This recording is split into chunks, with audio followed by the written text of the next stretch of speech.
Shalom, selamat pagi, Bapak, Ibu, dan saudara-saudari yang dikasihi oleh Tuhan Yesus dimanapun Anda berada. Senang sekali kita boleh dengar-dengaran akan firman Tuhan.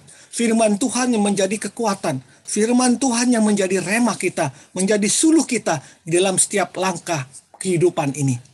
Mari Bapak Ibu yang dikasihi Tuhan, sebelum kita dengar-dengaran akan firman Tuhan, kita bersatu di dalam doa. Mari kita bersatu di dalam doa. Bapa yang bertata dalam kerajaan surga, ya Tuhan Yesus Kristus dan Roh Kudus. Tuhan, Kau begitu baik, selalu memberikan hari yang baru dalam kehidupan kami. Kami yang sering lari, kami yang sering lupa, dan kami yang sering ragu-ragu akan kekuatan dan anugerah daripada Tuhan. Untuk itu Tuhan, ampuni akan segala dosa-dosa kami. Tuhan, hari ini masuklah dalam hati, dalam roh kami seluas-luasnya. Beracaralah Tuhan dalam roh kami seluas-luasnya. Agar apa yang kami lakukan, apa yang kami pikirkan, sesuai dan seturut dengan kehendak Tuhan. Dan otoritas Tuhan mengalahkan segala kuasa-kuasa kegelapan yang ada dalam dunia ini. Berbicara Bapa, kami siap untuk mendengar. Kami juga berdoa khusus buat seluruh pemirsa yang mengalami kelemahan tubuh. Karena sakit penyakit, Tuhan yang mengangkat sakit penyakit dan memberikan kesabaran pada mereka. Terima kasih ya Tuhan Yesus, di dalam nama Tuhan Yesus kami berdoa. Amin. Baik, Bapak Ibu yang dikasihi Tuhan, judul kita pada pagi hari ini adalah kemauan untuk berusaha. Kemauan untuk berusaha. Nats firman Tuhan diambil dari Markus 5 ayat 26 yang mengatakan, ia telah berulang-ulang diobati oleh berbagai tabib, sehingga telah dihabiskannya semua yang ada padanya. Namun sama sekali tidak ada faedahnya, malah sebaliknya keadaannya semakin memburuk. Kita akan buka dari Matius 9 ayat 20. Matius 9 ayat 20. Pada waktu itu, seorang perempuan yang sudah 12 tahun lamanya menderita pendarahan, maju mendekati Yesus dari belakang dan menjamah jumbai jubahnya. Bapak Ibu dikasih Tuhan, ketika anaknya yang masih berumur 4 tahun jatuh saat mencoba sepeda mini milik tetangganya, seorang bapak berkata, "Benarkan omongan saya? Tidak mau dengar sih. Saya kan sudah bilang kalau kamu tidak bisa naik sepeda itu. Itulah sebabnya saya tidak mau membelikan sepeda mini dulu." Mendengar perkataan itu, istrinya berkata, "Jangan begitu, Pak. Ditolong saja.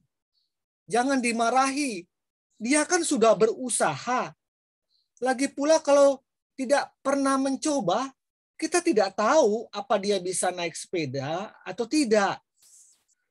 Jawaban itu membuat suami berkata lirih, "Iya ya, benar juga ya. Dia kan harus mencobanya sehingga ketahuan seberapa kemampuannya." Bapak Ibu yang dikasih Tuhan, tidak sedikit orang yang berpikir seperti Bapak ini, di mana pandangannya hanya tertuju pada kegagalan saja dan mengabaikan sisi lain, yaitu usaha. Berusaha dahulu. Bisa jadi orang-orang di sekeliling perempuan yang sakit pendarahan tersebut juga tidak bisa menghargai apa yang dilakukan oleh perempuan yang mempunyai penyakit pendarahan tersebut. Malah menyalahkannya karena hanya kegagalan yang diraihnya. Padahal apa yang dilakukan perempuan tersebut justru seharusnya menjadi contoh bagi semua orang yang ingin berhasil. Sebenarnya dia bukanlah orang yang malas, yang hanya menunggu pertolongan orang lain atau orang yang suka menyerah pada nasib. Perempuan itu tidak berkata, "Ya, ini sudah nasib saya, sudah menjadi garis hidup saya. Mau bagaimana lagi?" Namun sebaliknya, perempuan tersebut berusaha mendatangi tabib demi tabib untuk kesembuhan yang dia harapkan. Markus menyebutnya sebagai istilah yang berulang-ulang. Berulang-ulang dia mencoba untuk peruntungan kebaikan dirinya.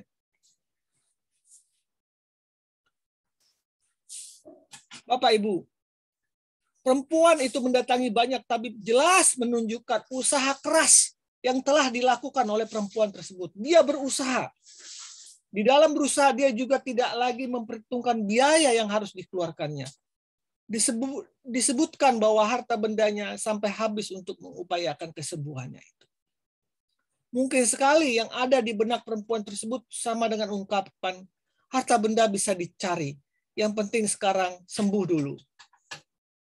Memang usaha kerasnya selama ini menemui berbagai kegagalan atau jalan buntu karena dia tidak kunjung sembuh. Tetapi bukan berarti dia berhenti berusaha.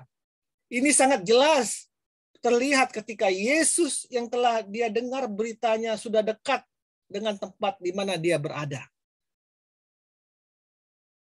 Dan dia berusaha keras untuk menjamah jubah Yesus. Sekalipun hal ini sangat sulit dia lakukan karena keadaan fisiknya yang lemah dan kerumunan orang yang banyak berada di sekeliling Yesus. Mungkin saja muridnya membentuk pagar betis untuk mengamankan jalan buat Yesus. Tetapi sesungguhnya usaha keras yang dia lakukan tidak bisa dihalangi oleh siapapun dan tidak mengenal lelah.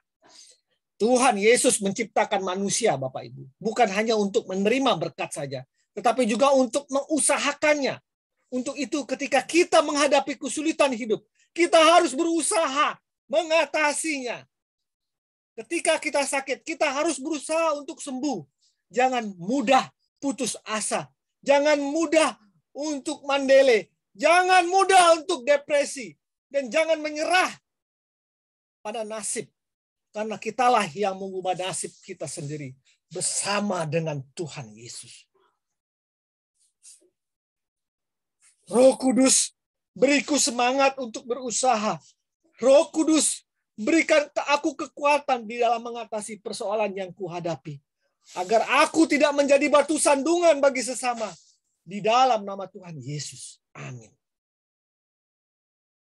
Nilai positif dari setiap usaha adalah semakin membentuk karakter kita untuk tidak menyerah mudah pada nasib. Bapak Ibu yang dikasihi Tuhan. Kita sudah mendengar dengan jelas bagaimana firman Tuhan mau menyatakan kepada kita dalam hidup ini, jangan mudah menyerah. Lakukanlah semua yang kau bisa. Karena di dalam usaha itu Roh Kudus bekerja. Di dalam tekadmu, kehendakmu, di situ Tuhan ada. Apapun masalahmu, apapun problemamu, jangan pernah menyerah. Yesus bersamamu. Shalom, selamat pagi, selamat berkarya. Tuhan Yesus memberkati kita. Amin.